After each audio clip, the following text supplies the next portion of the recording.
Hello everyone and welcome back to the channel. So आज हम equilibrium का lecture 3 record कर रहे हैं। We have already recorded lecture 1 and lecture 2. Lecture 2 has been split into two parts, part 1 and part 2. In part 1 we have done some of the important question, and then second part we have did types of equilibrium constants and all that. So अब हम lecture 3 कर रहे हैं। Lecture 3 में है variations of equilibrium constant with temperature, that is want of equations. I will not explain you the derivation. We'll come to the point only. And in this lecture we are going to study about the temperature, basically how equilibrium change with the temperature, because already I have told you that equilibrium remain constant, their ratio is constant, but it all only changes when the temperature changes.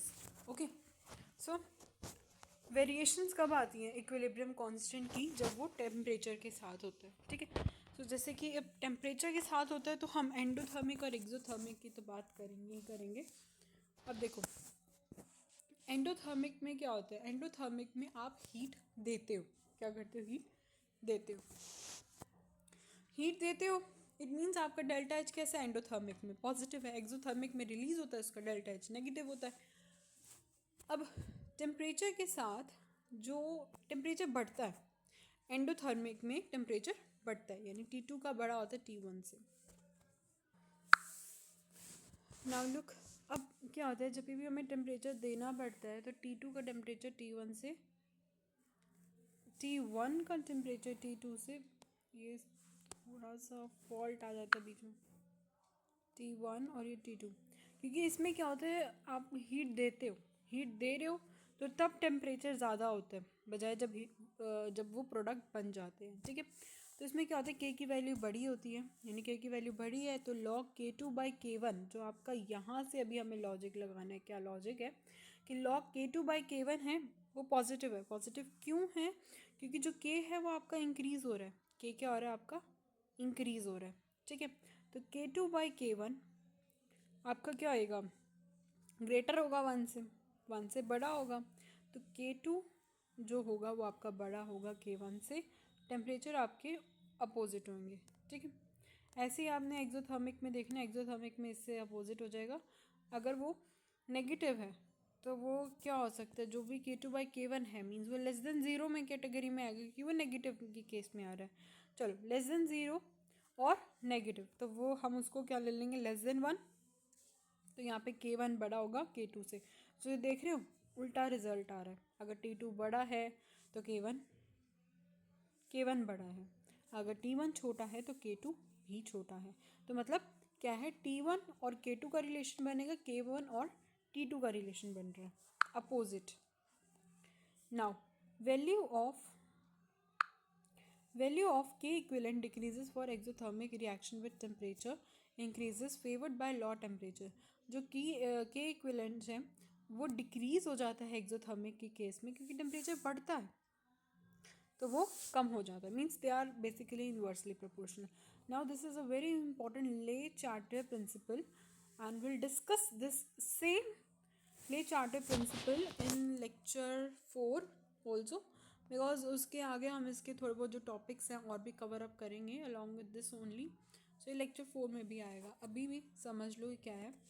ये law है, ये एक ऐसा principal है जैसे कि एक जो आपको फॉरवर्ड और बैकवर्ड रिएक्शन कब और कैसे होना चाहिए उसकी नॉलेज देते हैं. फिर उसके बेसिस पे हम और भी आगे जो है इसी टॉपिक पे डिस्कस करेंगे, but in the next lecture. ठीक है, तो अभी समझो ये क्या है प्रिंसिपल.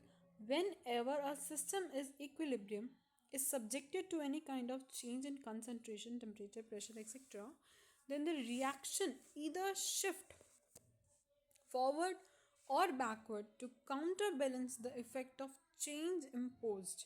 So क्या कहता है, जब भी कोई भी एक सिस्टम है अगर उसे इक्विलिब्रियम को अटेन करना है, subjected to any kind of change, वो क्या है? वो सब्जेक्ट क्या है? मतलब कोई भी उसमें चेंज आए, चाहे वो चेंज इन कंसंट्रेशन का हो, चेंज इन टेम्परेचर का हो, चेंज इन प्रेशर का हो, या कोई भी चेंज होगा. सो वो क्या करेगा? इक्विलिब्रियम को सब्जेक्ट करेगा कि वो अटेन करे या ना करे. या तो वो आगे बढ़कर होएगा या वो पीछे जाके होगा. मीन्स उसे काउंटर बैलेंस करना पड़ेगा उस इफेक्ट को जो उसके ऊपर इम्पोज करवाया गया है when some external force और some external pressures. अब इफेक्ट क्या है कंसंट्रेशन के, जैसे मैंने लिया एक रिएक्टेड ए और बी एक्वस ले लिया, तो वो सी और डी प्रोडक्ट आपके बना रहे हैं in the same aqueous conditions. अगर आप इंक्रीज हो रहे हो, अगर इंक्रीज हो रहा है इसका मतलब है ये हिस्सा आपका बढ़ रहा है, ये हिस्सा बढ़ा हुआ है तो वो फॉरवर्ड की तरफ शिफ्ट होएगा, ताकि ये जो जो इसके ऊपर ज़ीरो है. देखो अगर सपोज करो कोई अगर वेल्दी पर्सन है, उसके पास मान लो कोई हम स्मॉल अमाउंट ले लें, 100 ले लें. मान लो कोई पर्सन है, चलो जैसा भी पर्सन है, उसके पास 100 रुपीज़ है, बट उसके सामने एक पुअर पर्सन खड़ा है, तो उसके पास ज़ीरो मनी है, उसके पास मनी 100 है, उसके पास मनी ज़ीरो है. सो वो क्या करेगा, वो कहेगा चल कोई बात नहीं, हम क्या कर लेते हैं, हाफ हाफ डिवाइड कर लेते हैं, मैं 50 मैं रख लेता हूँ, 50 तू रख ले. सो वो क्या हो गया, अब दोनों इक्वल स्टेज पे आ गए, यानी यहाँ पे क्या हो गया, इक्विलिब्रियम देखने को मिला. दोनों ने क्या कर लिया, काउंटर बैलेंस कर लिया. क्या कर लिया, काउंटर बैलेंस कर लिया. अब उस रिच पर्सन के पास मान लो 100 रुपये थे, तो और उसने क्या कर दिया, हाफ उसको जो पुअर पर्सन था उसको दे दिए, तो दोनों के पास इक्वल इक्वल हो गए. ठीक है. ऐसे ही यहाँ पे अगर इंक्रीज इन रिएक्शन है, increase in the concentration of reactant, it will shift forward, ताकि वो अपना हाफ इधर आ जाए और हाफ इधर आ जाए. सिमिलरली अब यहाँ पे मान लो इस तरफ ज़्यादा है, इस तरफ ज़्यादा है, तो वो बैकवर्ड की तरफ शिफ्ट होएगा, इस तरफ भी वो उतना ही अटेन करने की कोशिश करेगा.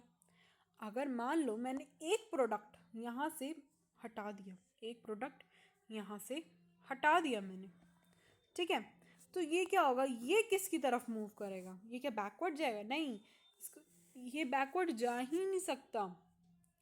It is not possible for C to go backward, it needs to go forward only, क्योंकि बैकवर्ड जाने में आगे दो हैं, क्या पता आगे कहीं जाके ये स्प्लिट होके दो में टूट जाए एक से, बट वो दो को तो नहीं दे पा रहा ना अभी.